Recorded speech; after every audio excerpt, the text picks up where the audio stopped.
양심의 평화. 신앙이란 무엇이며 하나님을 예배한다는 것은 무엇인가? 오늘날 믿음이란 말은 많은 교인들에게 다분히 오해되고 있습니다. 그래서 믿고 있다고 하면서도 그에 모순되는 많은 문제를 지니고 있는 것을 볼 수 있습니다. 많은 사람들이 믿는다고 하면서도 갈등과 불안을 가지고 있으며 이러한 모순에 대하여 아무런 문제의식을 느끼지 못하고 있습니다. 참된 믿음은 그것이 생기는 즉시 모든 문제에 종지부를 찍게 되는 것입니다. 믿음은 안식과 깊은 관계가 있기 때문에 믿음이 생기자마자 주님 안에서 그 영이 완전히 쉬어버리는 것입니다. 수고하고 무거운 짐진 자들아, 다 내게로 오라. 내가 너희를 쉬게 하리라. 마태복음 11장 28절. 고 하셨는데 진실로 주님 안에서 영, 곧 양심이 쉬고 있는 교인이 몇 사람이나 되겠습니까? 마음에 고달픔이 있다는 것은 주님께로 가지 않았다는 증거이며 주님을 참으로 믿고 있지 않다는 것을 뜻합니다. 주님을 믿는 자는 주님 안에 있어 주님의 모든 것을 자기의 것으로 누리는 자입니다. 그래서 주님 안에서 자기의 것, 즉 죄나 죽음이나 기타 일체의 것은 다 끝나게 되는 것입니다. 이것은 한마디로 쉬는 것을 뜻합니다. 그럼에도 불구하고 믿는다고 하는 많은 사람들이 오히려 믿기 전보다 더 마음에 괴로움을 안고 고달픔으로 살아가고 있는 것은 웬일일까요? 그것은 하나님을 참 마음으로 믿지 않고 믿으려고 노력하고 있기 때문입니다. 당신은 혹시 이렇게 탄식하고 있지 않습니까? 아, 참으로 괴롭다. 믿지 않으면 지옥에 갈 것 같고 믿자니 힘이 든다. 차라리 믿지 않았다면 좋았을 것을. 이러한 상태의 마음은 믿는 것이 아님을 알아야 합니다. 젖먹이 어린아이는 오로지 어머니 안에 있습니다. 자신은 알지 못해도 어머니의 것은 모두 자기의 것입니다. 아이는 어머니 안에서 모든 것을 소유하고 있기 때문에 스스로 염려하지 않습니다. 이것이야말로 믿음입니다. 참으로 믿는다면 내 스스로 염려하지 않게 됩니다. 이것이 안식이요, 양심의 평안입니다. 또 영의 구원입니다. 이와 같은 믿음으로 하나님과의 관계가 성립됩니다. 믿음으로 나 자신은 하나님 안에서 없어지고 하나님의 것이 내게 채워지는 것입니다. 하나님은 영이시다. 하나님을 예배한다는 것은 무엇입니까? 하나님을 어떻게 섬기느냐 하는 것입니다. 여기서 한 가지 밝히고 넘어가야 할 사항이 있습니다. 그것은 하나님은 영이라는 사실입니다. 요한복음 4장 24절에 하나님은 영이시니 예배하는 자가 신령과 진정으로 예배할지니라. 고 하셨습니다. 여기서 중요한 점은 사람은 육이 있고 하나님은 영이신데 육신을 가진 인간이 영이신 하나님을 어떻게 바로 섬길 수 있는가 하는 것입니다. 육신에는 많은 문제가 있습니다. 사도 바울은 로마서에서 육신의 생각은 사망이요 영의 생각은 생명과 평안이니라. 로마서 8장 6절. 고 했습니다. 사망 안에 있는 육신이 어떻게 영이신 하나님을 섬길 수 있습니까? 하나님은 영이시지 육신이나 물체가 아닙니다. 물체가 아닌 하나님은 외형적인 것과는 상관이 없습니다. 그러나 육신을 가진 인간은 자기 육신에서 흘러나오는 성향으로 하나님을 섬기려고 하기 때문에 자연히 의식을 꾸미고 외부적인 조건을 생각하게 됩니다. 그래서 영이신 하나님에게서 떠난 각종 종교가 발생하게 되는 것입니다. 보이지 않는 하나님을 보이는 모양으로 섬기려는 데서 우상은 생겨납니다. 성경에 하나님은 중심을 보신다. 외모를 취하지 않으신다. 육체를 따라 판단치 않으신다 등의 말씀이 여러 곳에 있는 것은 의미 깊은 사실입니다. 신명기 4장을 자세히 읽어보십시오. 하나님은 이스라엘을 애굽에서 구원하신 하나님이시며 호렙산에서 말씀하신 하나님이십니다. 하나님은 보이지 않는 분이시니 무슨 형상이든지 만들지 말라고 하셨는데 이것이 10계명 중 둘째 계명입니다. 이것 또한 영이신 하나님을 섬김에 있어 어떤 형상이나 외형, 의식 또는 조직으로 섬겨서는 안 된다는 뜻입니다. 그러면 육신을 가진 인간이 영이신 하나님을 어떻게 섬길 수 있는가 하는 것입니다. 결국 영이신 하나님을 섬기자면 영으로 섬겨야 하는 것입니다. 하나님의 형상대로. 하나님께서는 영이 없는 존재에게서 섬김을 받을 수도 교제할 수도 없기 때문에 사람을 하나님의 형상대로 창조하셨다고 했습니다. 창세기 1장 27절 참조. 하나님의 형상이란 사람의 육체의 형태를 의미하지 않습니다. 육체 속에 거하고 있는 영을 의미하는 것입니다. 다시 말해서 하나님은 영이시고 육신이 아니십니다. 이 세상 만물 중에 인간만이 영이 있는 이유는 영으로 하나님과 관계를 맺고 하나님을 섬길 수 있도록 창조되었기 때문입니다. 개나 돼지, 소와 같은 짐승이 하나님을 섬길 수 없는 이유는 영이 없기 때문입니다. 이는 하나님을 알만한 것이 저희 속에 보임이라. 로마서 1장 19절. 사람은 그 속에 있는 영으로 하나님을 알 수 있도록 되어 있습니다. 그러나 예수를 믿는다고 하는 사람들이나 믿지 않는 사람들이나 영을 알지 못하는 데에 문제가 있습니다. 영이 있다고 생각하는 사람조차도 영이 무엇인지 잘 알지 못하고 있습니다. 영을 자기의 인격적 활동과 혼동하여 인격의 일부인 이지나 감정이나 의지를 가지고 영이신 하나님과 접하고자 하는 경우도 있습니다. 그러나 그것은 절대로 불가능한 일입니다. 어떤 사람은 지식으로만 하나님의 존재를 인식하고 있으면서 그것을 신앙인 줄 잘못 알고 있습니다. 그것은 곧 지적인 신앙입니다. 어떤 사람은 감정에 호소해서 흥분되는 것이 신앙인 줄 알고 있습니다. 곧 신비주의적 신앙입니다. 어떤 사람은 자기의 의지의 힘으로 믿기를 결심하고 하나님의 말씀대로 실천해 가려고 합니다. 곧 의지의 결단력, 의지적 신앙이라 할 수 있습니다. 그러나 그런 사람들은 이런 것들이 영이신 하나님을 참으로 섬기는 것이 아님을 알지 못하고 있습니다.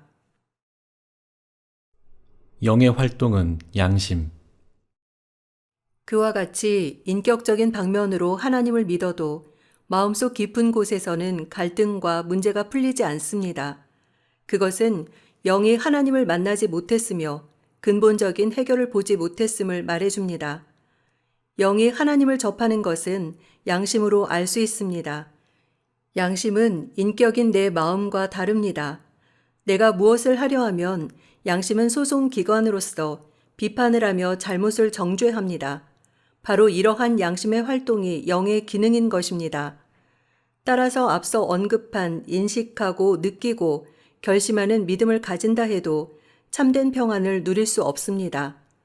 영이신 하나님을 섬기자면 영이 하나님의 진리의 빛에 비추어져 해방을 받아야 합니다. 문제는 영이 죄로 말미암아 더러워져 있다는 데 있습니다.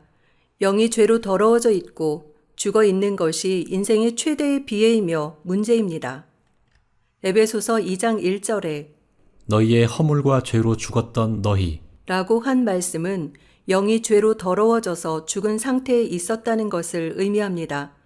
더러워진 영으로 인한 양심의 가책은 하나님과의 다툼이 있음을 나타냅니다.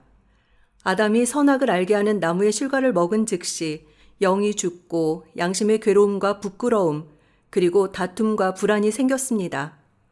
무화과 나무 잎으로 치마를 한 것은 양심을 가리려는 행동으로 종교의 상징입니다. 그러나 하나님의 음성 앞에 아담은 스스로 벗었다고 고백했습니다. 양심의 괴로움을 가리려는 인간의 노력인 종교는 하나님의 음성 앞에서는 너무도 무력하여 벌거벗은 수치는 가려지지 않는 것입니다. 하나님을 섬기자면 영이 살아야 하고 양심의 괴로움이 없어야 합니다. 베드로전서 1장 22절에 너희가 진리를 순종함으로 너희 영혼을 깨끗하게 하여 거짓이 없이 형제를 사랑하기에 이르렀으니 라고 했고 또 23절에 너희가 거듭난 것이 썩어질 씨로 된 것이 아니요 썩지 아니할 씨로 된 것이니 하나님의 살아있고 항상 있는 말씀으로 되었느니라. 고 했습니다. 즉 진리를 받아들임으로써 영혼을 깨끗이 씻었다고 했습니다. 이것이 말씀으로 거듭나는 것입니다. 저희를 진리로 거룩하게 하옵소서. 아버지의 말씀은 진리니이다. 요한복음 17장 17절. 진리의 말씀으로 영혼이 깨끗하게 되는 것이 거듭나는 것이요. 거듭남으로써 양심은 비로소 해방을 맛보게 됩니다. 양심의 가책은 영의 더러움입니다. 양심의 억눌림은 영의 억눌림이며 양심의 시달림은 영이 죄의 사슬에 매여 있는 것입니다. 그러나 진리가 그 영을 비출 때에 죄의 사슬이 끊어지고 더러움은 씻어집니다. 양심이 해방을 받아 자유로워지는 것이 영의 구원이며 거듭나는 것입니다. 베드로전서 3장 21절에 물은 예수 그리스도의 부활하심으로 말미암아 이제 너희를 구원하는 편이 곧 세례라. 육체의 더러운 것을 제하여 버림이 아니요 오직 선한 양심이 하나님을 향하여 찾아가는 것이라. 고 했습니다. 선한 양심만이 하나님을 찾아갑니다. 선한 양심이 아니면 하나님을 만날 수 없다고 하십니다. 노아의 방주는 이 구원의 예표입니다. 이제 그 구원의 예표로서 노아의 홍수의 물에 대하여 말하고자 합니다. 방주가 물 위에 떠서 노아의 8 식구는 구원받았습니다. 이것은 세례, 곧 침례의 의미입니다. 육체가 깨끗해진다는 의미가 아니라 영이 깨끗하게 되는 것을 뜻합니다. 즉 영의 세례입니다. 진정한 세례는 죄에서 해방된 선한 양심을 지닌 영혼이 깨끗하게 된 상태입니다. 이러한 상태에서 비로소 하나님을 예배하고 섬길 수 있는 것입니다. 훌륭한 의식이나 장소나 육체의 모양이나 억제의 행동이나 거창한 종교 형식은 모두 육체의 깨끗함을 의미합니다. 그러나 이러한 육체의 깨끗함으로는 하나님께 가까이 갈 수 없습니다. 양심과 영의 깨끗함으로만 가까이 갈 수 있습니다. 아무리 행동이 깨끗하다 하더라도 구원받기 전에는 영, 즉 양심은 더러운 상태에 놓여 있습니다. 왜냐하면 인간은 완전한 행동을 할 수 없기 때문입니다. 인간의 행동으로는 양심이 완전히 깨끗해질 수 없기 때문에 하나님은 진리로서 깨끗해지는 복음을 세상에 전하신 것입니다. 이 진리는 행동의 법이 아니라 은혜의 법이며 복음의 진리입니다. 그래서 성경은 너희가 거듭난 것이 썩어질 씨로 된 것이 아니요 썩지 아니할 씨로 된 것이니 하나님의 살아있고 항상 있는 말씀으로 되었느니라. 그러므로 모든 육체는 풀과 같고 그 모든 영광이 풀의 꽃과 같으니 풀은 마르고 꽃은 떨어지되 오직 주의 말씀은 세세토록 있도다 하였으니 너희에게 전한 복음이 곧 이 말씀이니라. 베드로전서 1장 23절에서 25절. 고 말하고 있습니다. 복음의 말씀이 영, 즉 양심 속에 투입되어 깨닫게 될 때에 양심이 깨끗해져서 하나님을 섬기게 됩니다. 히브리서 9장 9절에 이 장막은 현재까지의 비유니 이에 의지하여 드리는 예물과 제사가 섬기는 자로 그 양심상으로 온전케 할 수 없나니 라 했는데 이는 구약시대의 제사제도인 염소나 양을 잡아 성소 안에서 제사 드리는 것은 비유에 불과해서 양심을 온전케 할 수 없다는 뜻입니다. 그러므로 비유가 아닌 실제의 제물이 드려져야 합니다. 이 양심상으로 온전케 하는 실제의 제물은 예수 그리스도이심을 말함인데 예수님을 믿는다면 양심이 온전케 되어야 한다는 뜻입니다. 독자 여러분, 당신의 양심에는 티 하나 구름 한 점 없다고 자부할 수 있습니까? 당신의 양심은 하나님과 다투고 있지 않습니까? 당신의 양심에는 송사가 전혀 없습니까? 양심이 완전히 깨끗해지기 전에는 하나님 앞에 설 수 없습니다. 양심이 깨끗하지 못하다는 것은 영이신 하나님과 당신의 영 사이에 죄가 가로막혀 있다는 뜻입니다. 또 영에 빛이 없다는 뜻입니다. 그리고 당신의 영이 사망 이편에서 헤매면서 부활 저편을 맛보지 못했다는 뜻입니다. 즉 거듭나지 못했음을 말해주고 있습니다. 그러므로 거듭나는 것은 양심의 해방입니다. 이것이 영의 구원입니다.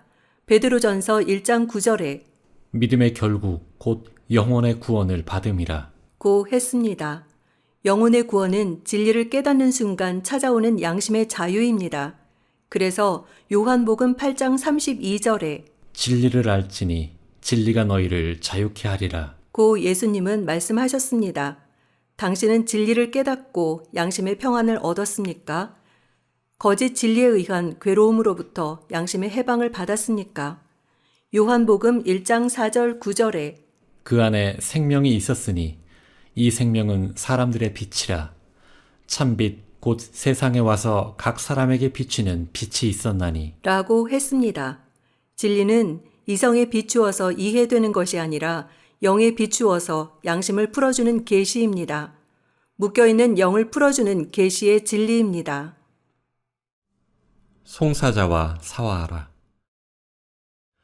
너를 송사하는 자와 함께 길에 있을 때 급히 사화하라.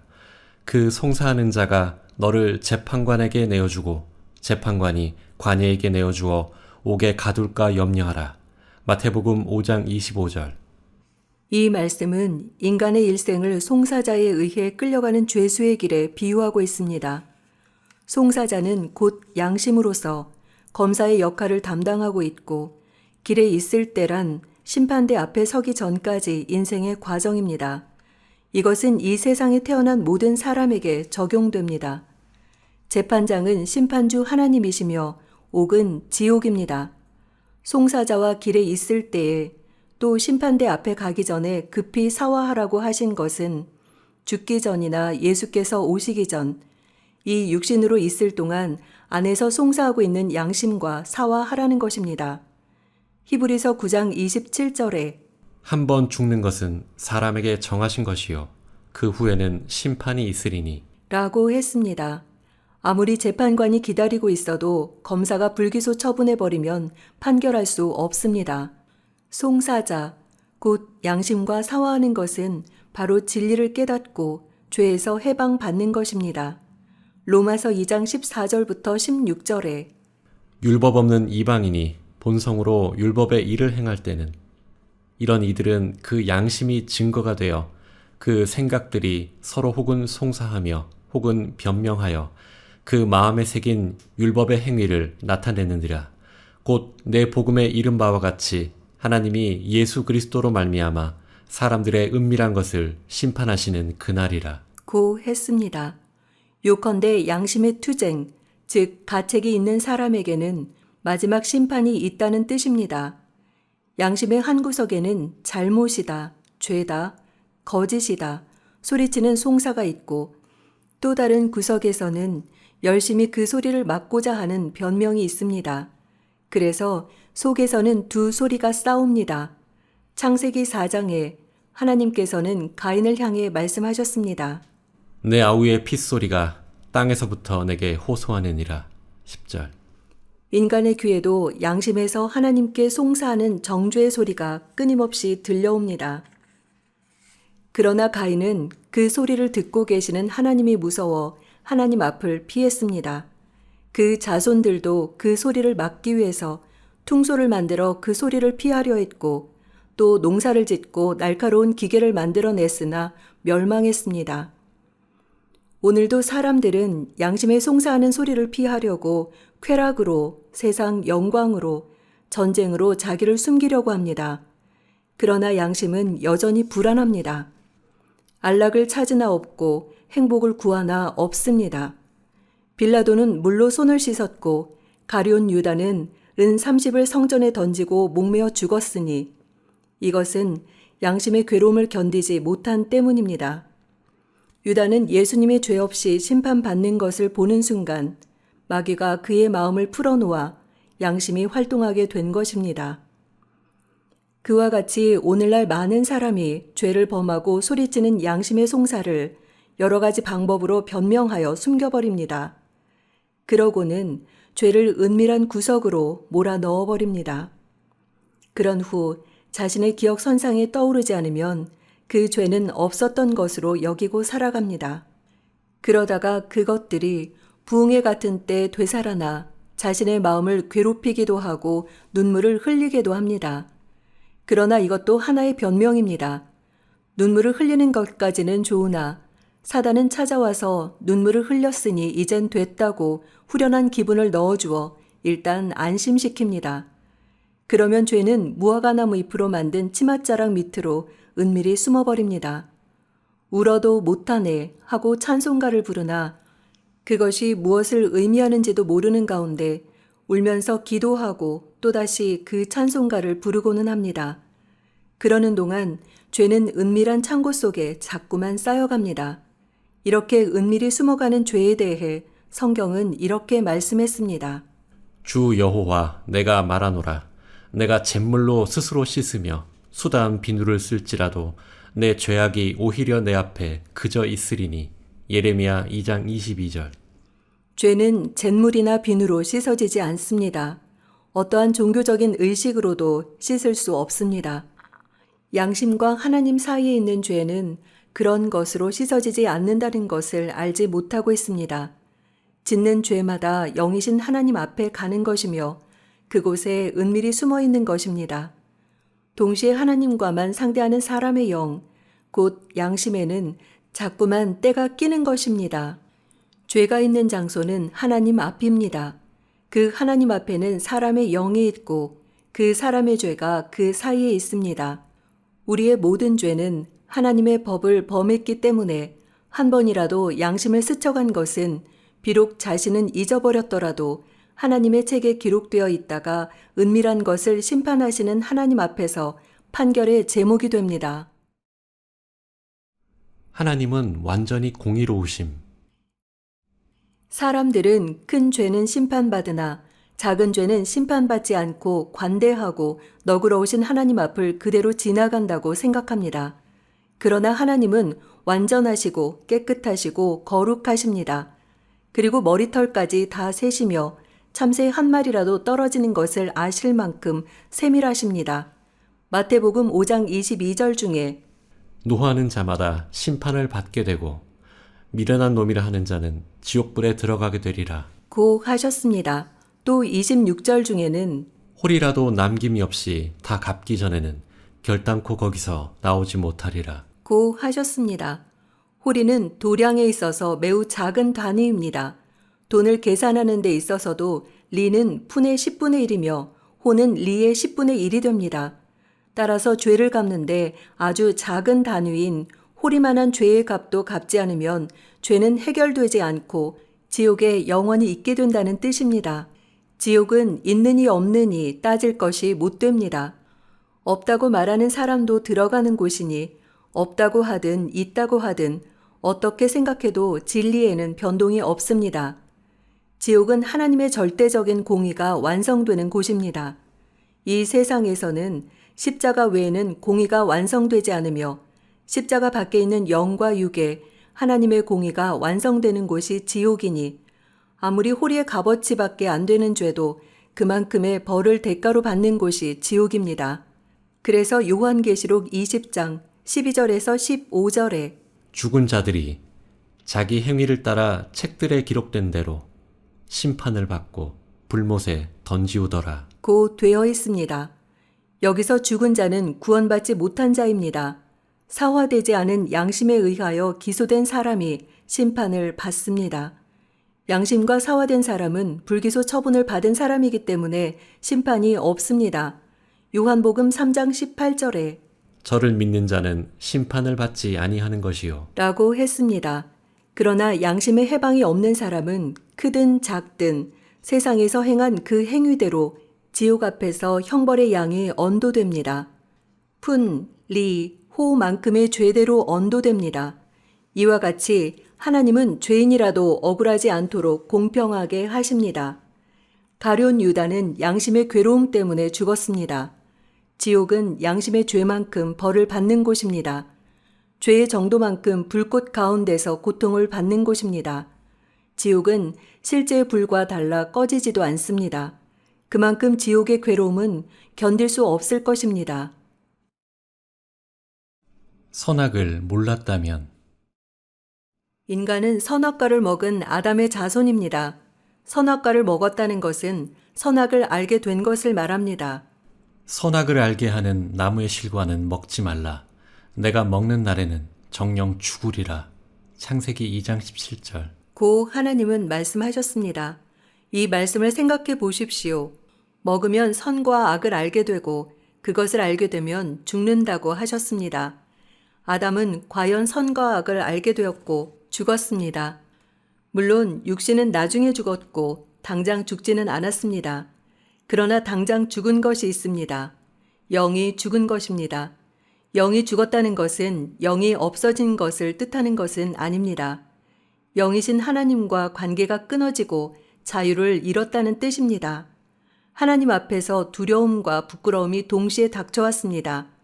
그것이 영의 죽음이며 양심의 괴로움입니다. 또 선을 알게 된 까닭입니다. 당신도 그렇지 않습니까? 선을 알기 때문에 양심에 부담이 있지 않습니까? 개, 돼지와 같은 짐승은 선을 알지 못합니다. 그렇기 때문에 양심의 괴로움이나 두려움이 없습니다. 사자는 사람의 팔을 잘라 먹어도, 개는 사람을 물어도, 소는 남의 곡식을 뜯어먹고도 양심의 괴로움이 없습니다. 선을 알지 못하기 때문입니다. 그러나 당신은 영의 존재이며 아담의 후손이니 선을 알고 있습니다. 그리고 양심의 괴로움과 두려움이 있습니다. 당신이 선을 아는 것과 양심에 비추는 것이 맞지 않아 갈등이 생기는 것입니다. 아담은 양심을 가리기 위해서 무화과 나무 잎을 엮어 치마를 해 입었습니다. 그것이 양심을 가리는 수단이고 또 모든 종교의 시작입니다. 모든 종교는 자기의 힘에 의해서 자기 양심의 부끄러움을 가려보려는 수단입니다. 모든 기독교가 그런 것은 아니나 오늘날 기독교는 열심히 양심의 괴로움을 가려보려는 노력을 기울여 왔습니다. 참 평안과 자유가 결핍된 기도, 형식적이며 감정적인 찬송, 이성과 감정 혹은 의지에 영향을 주는 설교, 그리고 눈을 끄는 의식과 건물, 교육적 사회적 사업, 기타 모든 행사에 노력을 기울여 왔습니다. 자신의 양심에 물어보십시오. 위에 열거한 것들 속에 양심의 참 평안과 행복이 있었습니까? 내부 깊은 곳으로부터의 만족이 있었습니까? 하나님께 참으로 감사한 것이 있었습니까? 없어지지 않고 변치 않는 안식이 있었습니까? 참으로 양심 속에 나는 확실하다고 하는 증거가 있었다면 의식이든 무엇이든 의미가 있을 수 있습니다. 그러나 그 증거가 없었다면 하나님의 음성을 듣는 순간에 무화과 나무 잎을 두른 채 두려워하던 아담과 같은 것입니다. 무화과 나무 잎을 입고 나는 벗었다고 하며 두렵다고 했던 아담이었습니다. 방언을 하고 병을 고치고 몸이 떨리고 뜨겁고 전기가 통하는 듯한 체험을 한 후에도 깊은 속에서는 갈등이 해소되지 않는 원인은 무엇입니까? 그것은 영의 빛이 없고 양심의 해방이 없기 때문이며 모든 경험들은 무화과 잎과 같기 때문입니다. 사람의 판단 기준과 고매한 인격에서 우러나오는 선의 기준은 사회를 위해서는 유효하나 그것은 단지 선악과를 따먹은 아담의 선일 뿐입니다. 그러한 선의 기준에서 신앙을 논하니 종교가 생기고 인생을 논하니 실존주의 철학이 생기며 윤리를 논하니 사회윤리관이 생기고 정치를 논하니 무신론을 토대로 한 사회주의와 공산주의가 생깁니다. 또 그러한 선의 기준에서 성경을 논할 때에 여러 가지 인본주의 신학과 중생의 체험을 도외시하는 지식주의나 영에 관계없는 신앙관이 생깁니다. 위의 열관 일체는 계시에 의한 하나님의 선 이하의 것으로서 하나님의 진리가 전도된 현상들입니다. 하나님 앞에서는 인간의 모든 것이 부정되는 십자가가 있을 뿐입니다. 십자가의 도가 멸망하는 자들에게는 미련한 것이요 구원을 얻는 우리에게는 하나님의 능력이라. 고린도전서 1장 18절. 고 했으며 사람이 자기 지혜로는 하나님을 알지 못한다고 했습니다. 여기에서 진리가 탈선되고 이단이 생기는 것입니다. 이 모든 것은 종교의 분야이며 무화과 나무 잎에 불과합니다. 종교에서의 해방. 참된 복음은 바로 종교에서 해방받는 것입니다. 종교는 양심의 해방 이전의 양심의 활동입니다. 복음은 양심의 해방을 가져옵니다. 수고하고 무거운 짐진 자들아 다 내게로 오라. 마태복음 11장 28절. 고 하신 주님의 말씀은 유대의 종교의식과 율법의 멍해로 인해 양심에 시달린 유대인을 향하여 자유를 준다는 것을 의미합니다. 율법은 종교였습니다. 그러나 그것은 하나님께서 죄를 깨닫게 하기 위하여 주신 것입니다. 율법은 그리스도께로 인도하는 몽학 선생이라고 했고 갈라디아서 3장 24절 참조. 초등 학문이라고 했습니다. 그러나 주님은 그것에서 해방을 주러 오셨습니다. 그것이 복음입니다. 무화과 나무 잎을 입고 괴로워하는 아담과 하와에게 하나님께서 친히 입혀주신 가죽옷은 해방이요 복음입니다. 여기서 주의할 것은 이 복음은 지식이 아니라는 것입니다. 진정한 복음은 영혼에 이루어지는 사실입니다. 이것은 환상도 육신의 체험도 아니며 추상적인 그 무엇도 인간의 지식도 아닙니다. 양심에 구체적으로 이루어지는 사실입니다. 영의 비추는 빛이다. 주께서 우리의 죄악을 주의 앞에 놓으시며 우리의 은밀한 죄를 주의 얼굴빛 가운데 두셨사오니 우리의 모든 날이 주의 분노 중에 지나가며 우리의 평생이 일시간에 다하였나이다. 시편 90편 8절에서 9절. 당신의 은밀한 죄, 그리고 당신이 선이라고 생각하는 것마저 주의 얼굴빛 앞에서 비추어져야 합니다. 당신은 당신의 운명이 주님의 분노 중에 순식간에 지나가는 것을 보았습니까? 즉, 인간이 하나님 앞에서 죄로 말미암아 파멸되는 그것을 발견하는 것입니다. 당신의 정직한 양심이 하나님 앞에 있을 때에 자신을 믿을 수 있는 근거가 전혀 없다는 것을 발견하는 것입니다. 진리의 빛이 비추기 전에는 새로워지는 것은 없습니다. 새로운 피조물이 되지 않습니다. 무디, 찰스 피니, 존 웨슬리, 존 버년이나 칼뱅 루터, 그 외에 많은 믿음의 선배들이 거듭나는 경험을 했습니다. 그런데도 대부분의 교회에서 거듭나는 성령의 역사와 그 경험을 부인하는 이유를 알 수 없습니다.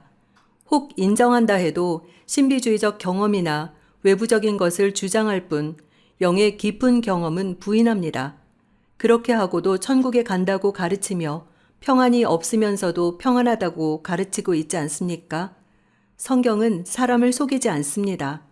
에베소서 1장 13절에 믿어 약속의 성령으로 인치심을 받았으니 라고 했고 성령이 친히 우리 영으로 더불어 우리가 하나님의 자녀인 것을 증거하시나니 로마서 8장 16절.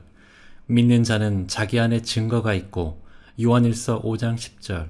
라고 했으며 유다서 3절에는 내가 우리의 일반으로 얻은 구원을 들어 성도에게 단번에 주신 믿음의 도 라고 했습니다. 의심이 있거나 양심에 참 평안이 없는 것은 믿음이 아닙니다. 성경은 진리입니다. 영혼이 깨끗해지고 양심이 온전해지며 선한 양심이 하나님을 향해 가는 것이 구원이라고 말하고 있습니다. 성경은 변할 수 없는 주님의 말씀입니다. 천지는 없어지겠으나 내 말은 없어지지 않는다고 하신 주님의 말씀입니다. 그러므로 이 말씀이 역사 속에 뿐만 아니라 당신의 영 속에도 양심 속에도 이루어져야 합니다. 시편 107편 19절에서 20절에 이에 저희가 그 근심 중에서 여호와께 부르짖음에 그 고통에서 구원하시되 저가 그 말씀을 보내어 저희를 고치사 위경에서 건지시는도다. 라고 했습니다. 하나님의 말씀의 빛이 당신의 양심을 죄의 고통과 두려움에서 참으로 고친 일이 없으면 당신은 하나님을 만날 수 없습니다. 요한계시록 21장에는 무엇이든지 속된 것이나 가증한 일 또는 거짓말하는 자는 결코 천국에 들어오지 못한다. 27절 참조. 고 했습니다. 영원한 문제 앞에 자신을 세우라. 인간의 현생은 짤막한 순간입니다. 이 짤막한 순간에도 복잡한 많은 문제와 중대하게 생각되는 많은 문제들이 있습니다. 기독교만 하더라도 여러 교파가 있으며 각 교파 나름대로 자기 주장을 옳게 생각하고 그에 따르고 있습니다. 다 일장일단이 있습니다. 교인의 수도 문제이겠고 교회가 커가고 잘 되어가는 것도 문제이겠으며 무엇이 진짜인가 가짜인가도 문제가 됩니다. 이단이 들어와도 문제입니다. 그러나 하나님의 위치에서 생각하면 그런 것이 문제이겠습니까? 하나님께서 외부의 것을 보시겠는가 말입니다. 무슨 교회의 구별이 있겠습니까? 하나님 앞에는 그것이 문제가 아니라 개개인의 영혼과 양심이 어찌 되었나 하는 것이 문제일 뿐입니다. 모든 것은 영원 이전에 있는 것입니다. 시간 안에 국한된 것, 당신의 현재와 관계된 것이 모조리 그 영원으로 뻗어갈 때에 과연 그 모든 문제와 함께 가버리지 않고 당신은 그 영혼에 연결되어 남아있을 자신이 있는가도 문제입니다. 자기 나름의 두뇌로서 진리를 공부한 것이 이 문제의 해결을 가져올 수 없습니다. 정통적인 교리를 전공하는 것은 분명히 의미 있고 가치 있는 일입니다. 그러나 그것도 당신 안에서 생명이 실현되지 않는다면 진리가 아닙니다. 진리는 참이요, 참은 사실입니다.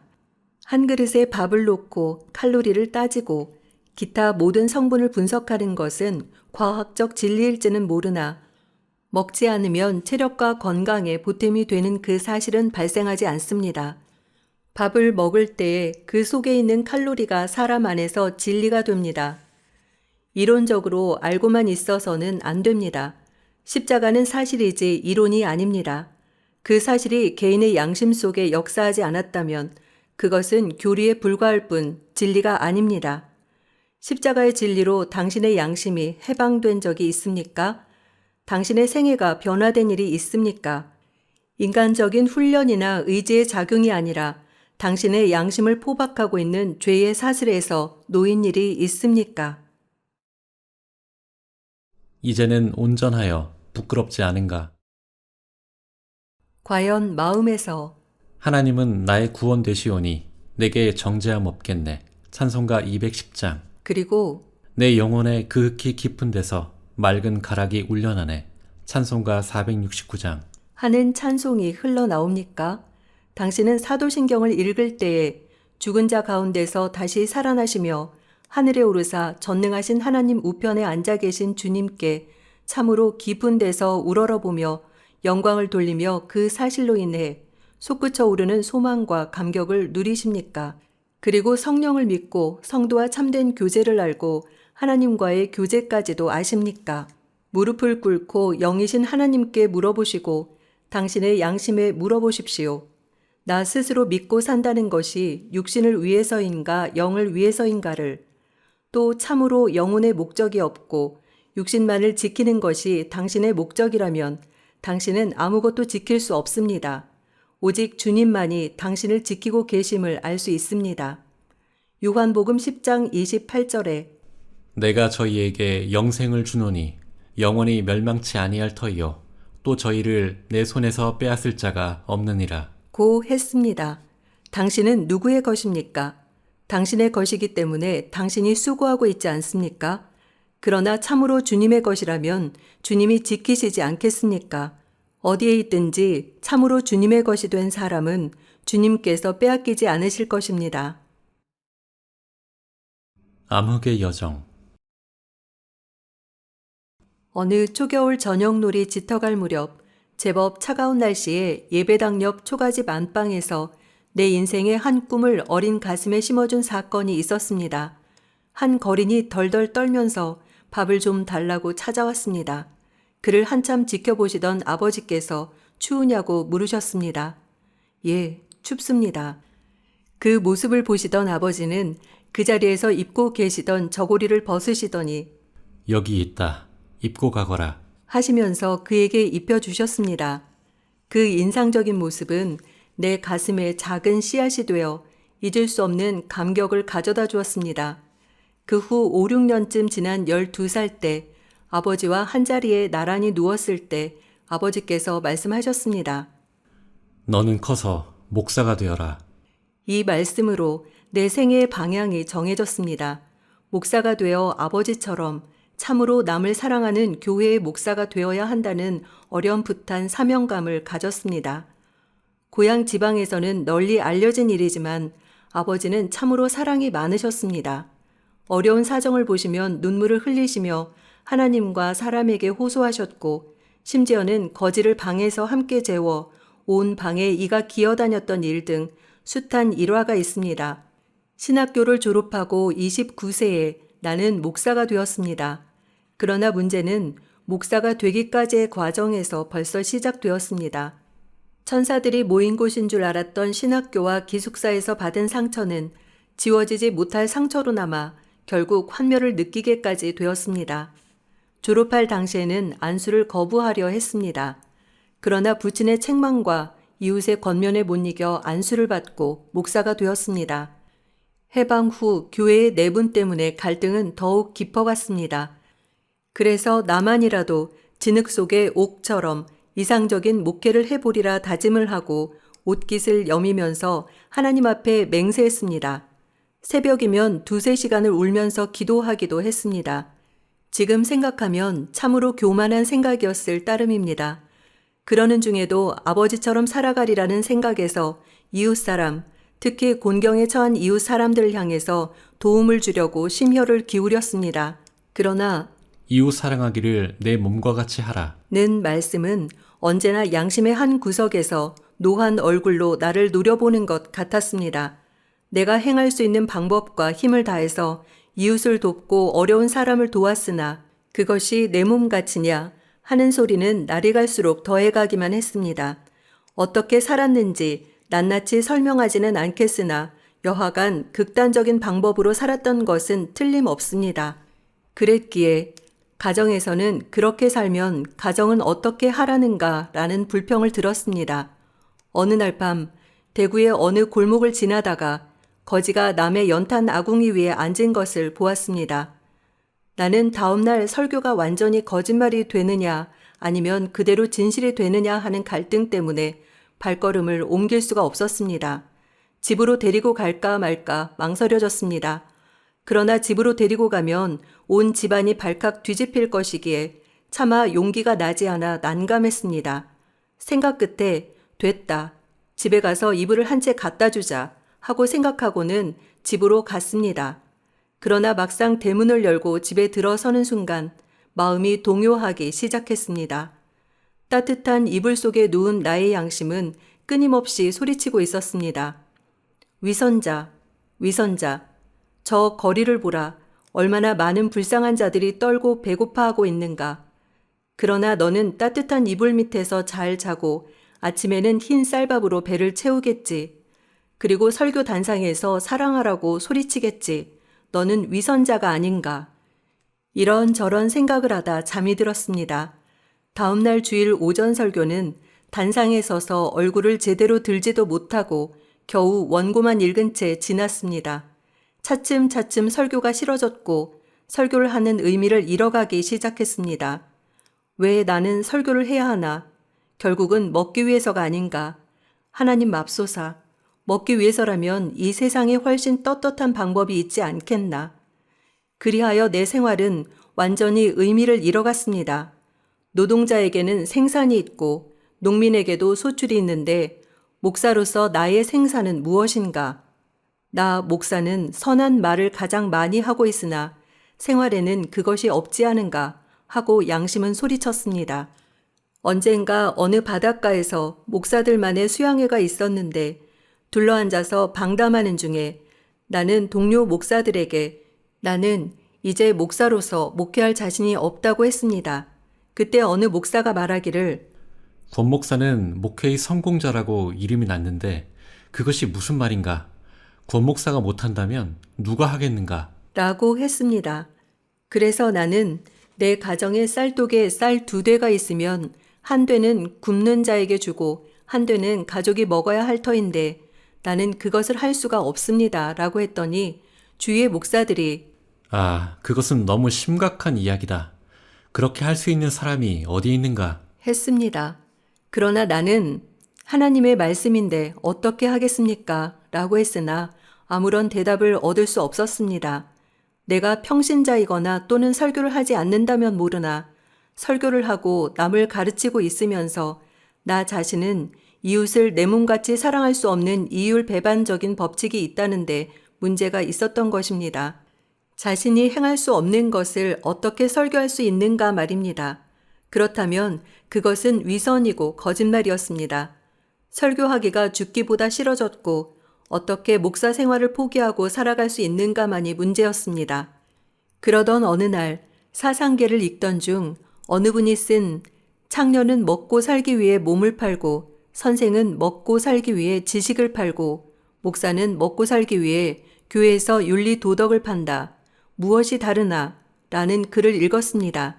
나는 그 글을 읽으면서 양심이 예리한 칼로 쪼개지는 듯한 아픔을 느꼈습니다. 차라리 창녀가 더 솔직하다. 그는 만천하에 자신이 죄인임을 폭로하고 짓밟히면서 살아간다. 그러나 나는 설교 단상에 서면 하늘에서 내려온 천사와 같이 모두에게 존경의 대상이 되었으나 내 중심에도 창녀 못지않은 죄가 있지 않은가. 미모의 여성을 보았을 때 비록 육신으로서의 죄는 짓지 않는다 하더라도 마음에는 유혹을 느끼며 돈뭉치를 보면 욕심이 나지 않는가. 무엇이 다르단 말인가. 며칠 후 설교 준비를 마친 토요일 밤에 괴롭고 어두운 양심을 달랠 길이 없어 대성통곡을 했습니다. 하나님, 저에게 다른 직업을 주십시오. 아니면 제 생명을 거두어 주십시오. 더 이상 목사 일을 할 수 없습니다. 너무 큰 소리로 울었기 때문에 이웃 사람이 무슨 일이 생겼는가 하여 밤중에 예배당에 찾아온 일도 있었습니다. 이것이 나의 암흑의 여정이었습니다. 빛을 받은 그 후. 그러던 어느 날 유럽에서 온 한 선교사의 설교를 듣던 중 여러분은 거듭났습니까? 라는 소리에 가슴이 철렁하였습니다. 설교 후 그 선교사와 마주 앉아 1대1로 담판을 했습니다.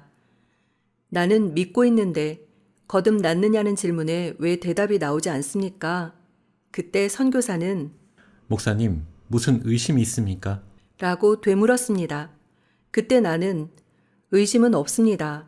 나는 확실히 믿기 때문에 지금 죽으면 천국에 갈 수 있다고 확신합니다.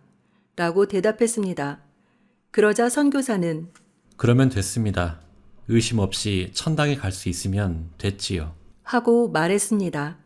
이 말에 나는 안도감을 느낄 수 있었으나 마음 한구석에는 그래도 석연치 않은 것이 있었습니다. 그 후 3주가 지난 1961년 11월 18일 토요일 아침부터 설교 준비를 시작했습니다.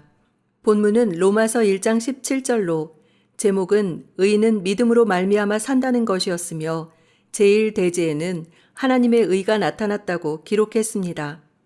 복음에는 하나님의 의가 나타나서 믿음으로 믿음에 이르게 하나니 기록된 바 오직 의인은 믿음으로 말미암아 살리라. 고 했기 때문에 하나님의 의가 나타났다는 것이 첫째 대지의 내용이었습니다. 그래서 로마서 3장 21절에는 이제는 율법 외에 하나님의 한 의가 나타났으니 라고 했는데 이 말씀을 생각하다가 율법 외에 나타난 하나님의 의는 예수 그리스도시며 내가 율법의 의로서 하나님 앞에 갈 수 있는 것이 아니라 율법의 의와 상관없는 하나님의 의이신 그리스도를 통하여 의롭게 되고 하나님 앞에 설 수 있음을 양심 속에서 깨닫게 되었습니다. 이제까지 이웃 사랑하기를 내 몸같이 하여야 하는 것은 나의 양심을 내리누르는 율법의 의였으나 하나님의 의로서 예수 그리스도가 입혀졌습니다.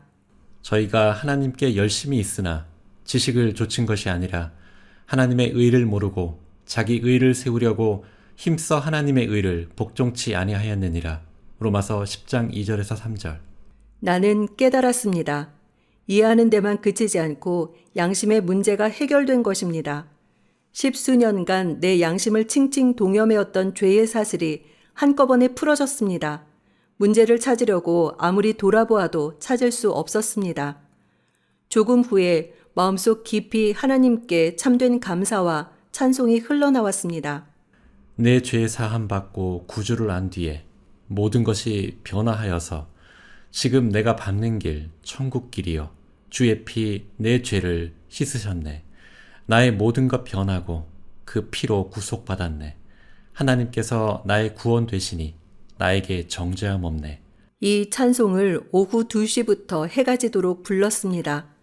그러나 그 후 또 놀란 것은 성경이 전의 성경과 다른 것이었습니다. 모두가 처음 보는 말씀이 되었고 성경 말씀이 열리기 시작했습니다. 또 이상한 것은 세상을 보는 눈이 달라졌습니다. 내 안에 이루어진 것과 비교하니 하잘것없는 것들 뿐이었습니다. 전부가 시시한 것 뿐이었습니다. 또 이상한 것은 설교가 달라졌습니다. 사람들을 볼 때에 헌금 많이 하는 교인, 지위 있는 교인, 열심히 있거나 일 잘하는 교인, 목사 잘 섬기는 교인 등이 눈에 보이는 것이 아니라 영혼이 어떻게 되었을까? 혹은 참으로 구원되어서 천국에 갈 수 있을까 하는 생각 외에는 나지 않았습니다. 그래서 교인들이 듣기 싫어하든 말든 그들의 영의 각성을 위하여 촉구할 수밖에 없었습니다. 나의 월급이 잘 나올지 어떨지, 지위 있는 장로나 돈 있는 사람들을 두려워할 것 없이 그들의 영혼을 위하여 줄기차게 공격해 갔습니다. 전도사를 통해 교인들의 염려하는 소리가 들려왔습니다. 전에 설교 잘하던 우리 목사가 어째서 저렇게 되어가고 있는가? 그러나 내 마음에는 동요가 없었습니다. 나를 배척하면 보따리를 싸가지고 대문을 나서면서라도 여러분의 영혼을 위하여 부르짖지 않으면 안 되겠습니다.